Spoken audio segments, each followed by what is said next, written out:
আমাদের চারপাশের এই ডিজিটাল জগতে প্রায় সবকিছুই কিন্তু একটা জিনিসের উপর নির্ভর করে চলে, আর সেটা হলো অপারেটিং সিস্টেম। বলতে পারেন এটা আমাদের ডিভাইসের সেই অদৃশ্য চালিকা শক্তি, যা ছাড়া সবকিছু একদম অচল। তো চলুন আজ এর ভেতরটা একটু দৃশ্য খুলে দেখা যাক।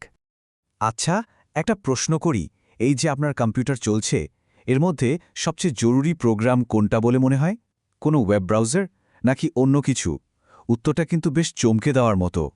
উত্তরটা হলো অপারেটিং সিস্টেম বা ওএস। এটাই সেই মাস্টার প্রোগ্রাম যেটা কম্পিউটার চালু হওয়ার সঙ্গে সঙ্গেই জেগে ওঠে। আমাদের দেওয়া সব কমান্ডকে সে মেশিনের ভাষায় অনুবাদ করে দেয়। মানে এটা আমাদের আর কম্পিউটারের জটিল সব যন্ত্রপাতির মধ্যে একটা সেতুর মতো কাজ করে। আর সত্যি বলতে আমরা কিন্তু সবাই অপারেটিং সিস্টেমের সাথেই বড় হয়েছি।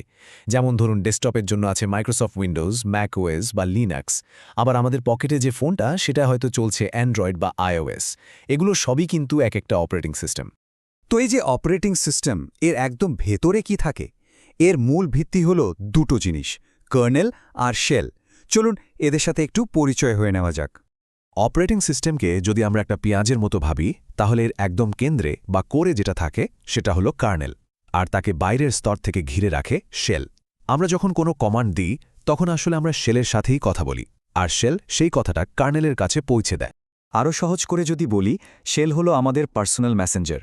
সে আমাদের কমান্ডগুলো নিয়ে কার্নেলকে দেয়, আর কার্নেল হলো কম্পিউটারের আসল মস্তিষ্ক, যেটা সরাসরি হার্ডওয়্যারকে কন্ট্রোল করে আর সব কাজ করিয়ে নেয়। এদের মধ্যে সবচেয়ে বড় পার্থক্যটা হলো এদের ক্ষমতা বা অ্যাক্সেসের লেভেলে।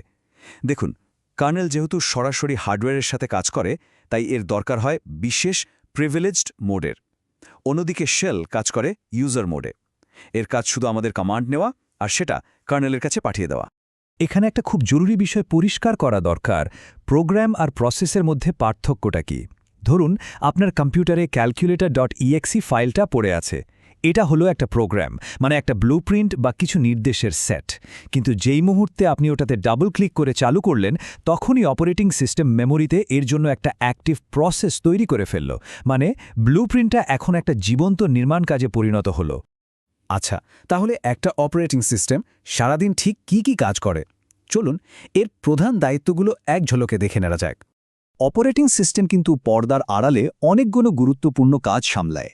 যেমন কোনো প্রসেস কখন আর কতক্ষণের জন্য সিপিইউ ব্যবহার করবে সেটা ঠিক করা, মেমোরি ম্যানেজ করা, আমাদের সব ফাইল গুছিয়ে রাখা, আর অবশ্যই পুরো সিস্টেমের নিরাপত্তা নিশ্চিত করা। আমরা অপারেটিং সিস্টেমের সাথে যে কথা বলি সেটার জন্য একটা মাধ্যম বা ইন্টারফেস লাগে। এটা মূলত দুই ধরনের হয়, একটা হলো গ্রাফিক্যাল বা ছবি ভিত্তিক, আরেকটা হলো টেক্সট ভিত্তিক।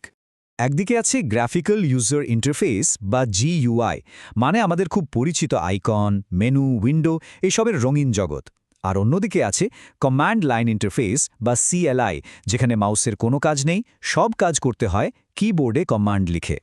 জিইউআই ব্যবহার করা বেশ সহজ, বিশেষ করে নতুনদের জন্য, কিন্তু এটা সিস্টেমের অনেক বেশি রিসোর্স বা শক্তি ব্যবহার করে। অন্যদিকে সিএলআই শিখতে একটু কঠিন, কিন্তু একবার শিখে গেলে এটা অনেক বেশি শক্তিশালী, দ্রুত আর খুব কম রিসোর্স ব্যবহার করে। এ কারণেই ডেভেলপার আর সিস্টেম অ্যাডমিনরা এটা এত পছন্দ করেন। শুধু ইন্টারফেস না, অপারেটিং সিস্টেমগুলোকে তাদের কাজের ধরনের ওপর ভিত্তি করেও কিন্তু আলাদা আলাদা ভাগে ভাগ করা হয়। চলুন এরকম কয়েকটা ভাগ দেখে নিই। যেমন আমাদের ডেস্কটপ কম্পিউটারগুলোতে থাকে টাইম শেয়ারিং ওএস, যা একই সাথে অনেকগুলো কাজ করতে পারে। আবার ধরুন মেডিকেল ডিভাইস বা প্লেনের সিস্টেমে রিয়েল টাইম ওএস ব্যবহার হয়, যেখানে 1 সেকেন্ডের এদিক ওদিক হওয়া চলবে না। আর আমাদের মোবাইল ওএসগুলো এমনভাবে বানানো হয় যাতে ব্যাটারির চার্জ কম খরচ হয়। আমরা আজকে যে আধুনিক অপারেটিং সিস্টেমগুলো ব্যবহার করছি, সেগুলো কিন্তু একদিনে তৈরি হয়ে যায়নি। এর পেছনে একটা লম্বা বিবর্তনের গল্প আছে।